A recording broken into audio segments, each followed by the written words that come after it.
Welcome to our weekly reading where we explore all things astrological. We hope you're doing really well and staying safe out there. From our two different points of view in two different locations in the world, we bring to you a unique astrological perspective on what is happening right now across the globe. So here we go. Hi everybody, this is Diana in LA and Cary in the UK, and we're here to tell you about this week's stars. We've had another amazing week of changes, and we have yet another week coming of changes. So batten down the hatches, because here we go again with another intense, powerful, changing week. The big news is Mercury is going retrograde Tuesday night, Wednesday morning in the UK, Tuesday night in Los Angeles, in Scorpio. So it's been in Scorpio and it's going backwards in Scorpio. So under the rocks we are looking. Much other news is coming. Cary, let's start with what's happening in the UK. This is going to be an extraordinary week because the stellium is going to be severely challenged by the Sun and by Mars. And on Wednesday, the Sun is going to be exactly opposite Mars. In fact, if you look into the sky, you'll be able to see Mars shining very, very brightly in its Aries position. And it's at its most powerful. So lots of challenges on the foundation structure front. But most important, as Mercury goes retrograde, it's opposite Uranus. So retrograding, Mercury, communication, Uranus, things coming out of nowhere, enlightenment, mixed communication, confusion. So the kind of messages that are going to come out this week are not going to be straight and clear. They're going to be slightly fuzzy. So this is going to be quite an extraordinary week, especially on the back of what happened last week in the United States with your president and COVID and everything else related to it. It's going to be a real challenging week. And I thought what was quite interesting last week, when we're talking about Mars in Aries and Mars being in the ruler of war, some people were arrested in Michigan because they wanted to overthrow the governor there. I thought that was really interesting because that is Mars in Aries. That is Mars squaring the stellium. And now with the Sun coming in and causing a T-square, so you've got the Sun opposed Mars squaring the stellium, this is going to be quite an extraordinary week. Right. There's a couple of things you said there that are really big, but that idea of Mars in Aries is the degree in planets that are needed for a militia. I'm taking this into my own hands, and vigilantes, and that's definitely was the energy last week. And also that Mars in the sky, like you mentioned, is red. That's how you can tell the planet of Mars and why red is associated with Mars, because the actual planet is reddish. And it's a little red, it's not like bright red, but compared to the other more blue-white lights of Jupiter and Saturn, Mars has a definite red tinge to it. So you can actually see it in the sky if you have a clear sky where you are. So I think it's really important to mention what you just said. Mercury opposed Aries, Mercury retrograde in Scorpio, opposed Uranus in Scorpio.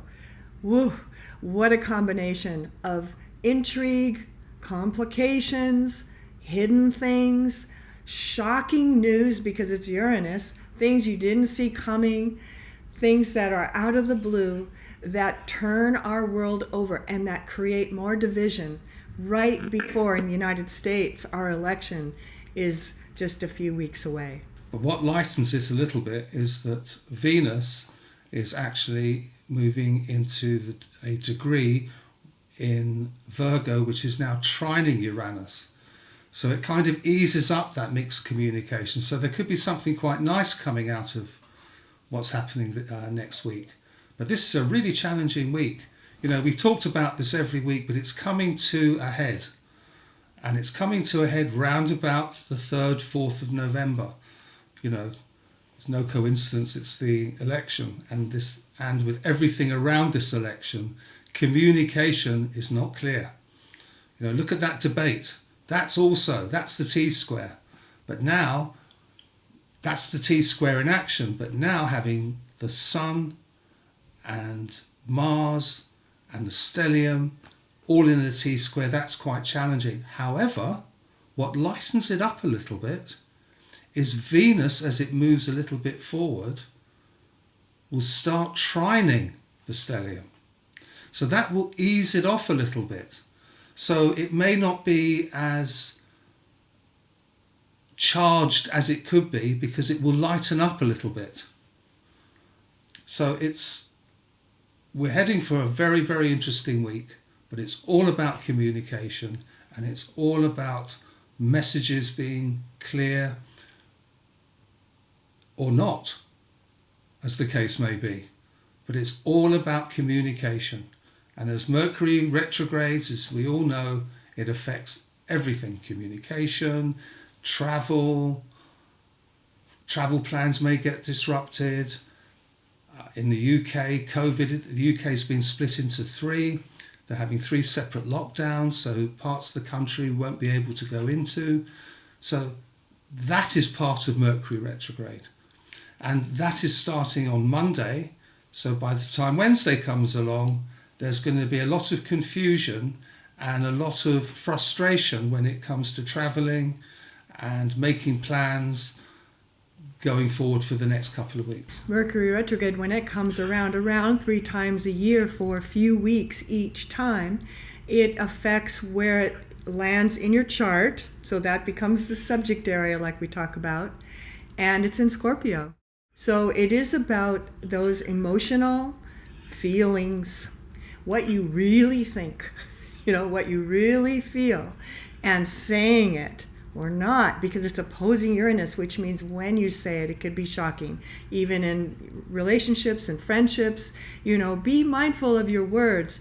If you are wanting to say something true, which you may feel very urgently needing to do, it's all right to do that. It's in a way you can't not, but be mindful even so, because things are easy to take personally right now. And so that energy of fighting, disagreements, misunderstandings, all of that in communications, and especially emotional communications, could be extra hot right now. Agreed. And in addition to that, anybody who's got a fast-moving planet at that degree, so 9, 10, 11, 12 degrees of Scorpio, will feel this quite significantly. But in addition to that, don't forget Uranus is opposed, whatever planet is there as well. So it's about listening very carefully to what other people say. It really depends what planet's there. So if it's your Sun, it could be something coming a surprise coming out of nowhere, which affects your plans for doing something. If it's Venus there, it could be you might meet someone quite incredible, someone that you wouldn't necessarily meet in an ordinary situation, because that is the Uranus opposed Venus. If it's Mars there, the energy could be quite scattered, and it could be arguments, it could be misunderstandings. It really depends what planet is there. So look at your chart and see what you've got in Scorpio at those particular degrees, because you guys will be feeling it more than anyone else. Right, so 10 to 13 Scorpio, and then 10 to 13 degrees other signs that would be either in sextile, trine, opposition, square. All of those kinds of aspects are going to tell you sort of the feeling of this Mercury retrograde in your chart. So it's a really powerful time. And also, just one more piece on Mercury opposed Uranus, it can also be very extremely insightful, getting to the heart of understanding something and really getting what's going on right now. That Mercury highlights that because it's opposing Uranus. Insight in a dream, insight in your consciousness, insight in a conversation. And still, because it's Scorpio, deep and very meaningful, intense. And so mind your words, mind your consciousness, and yet let that play a little, because there's information in those big feelings that we, in most of the time, keep more hidden. This week will come to a head on Friday when the sun and moon are conjunct each other in the T-square, squaring the stellium. So watch out for news that comes out on Friday, because on Saturday, let me just check my notes for a second. Mercury opposes Uranus, almost exact, and Venus starts to trine the stellium. So watch for the kind of news that comes out next week. It's going to be quite interesting. It may not be as bad as it's been challenging as it's been over the last few weeks, but having Venus there is going to really lighten up that stellium. It's like a blessing. And so there's some hope inside, like things can work out, or we're going to find our way through this. Not this feeling of doom and gloom. Maybe some light at the end of the tunnel. The one thing I think that's going to come out of all this is, with the Mercury opposed Uranus, the truth will come out about certain things in a roundabout way, but it won't be a straight way. So be ready for some revelations that come out this week, both in the UK with regards to Europe and with regards to COVID, and in the USA with regards to the election. And as an example, there's not going to be a second debate. That's a Mercury opposed Uranus. So out of the blue, the president has caught COVID. Maybe he's still infectious, maybe he's not, but they've cancelled the second one. And he didn't want to have a virtual debate. So that is all about communication. That is the Mercury retrograde. So out of that could be something quite positive. That's a great example, Cary, the debates.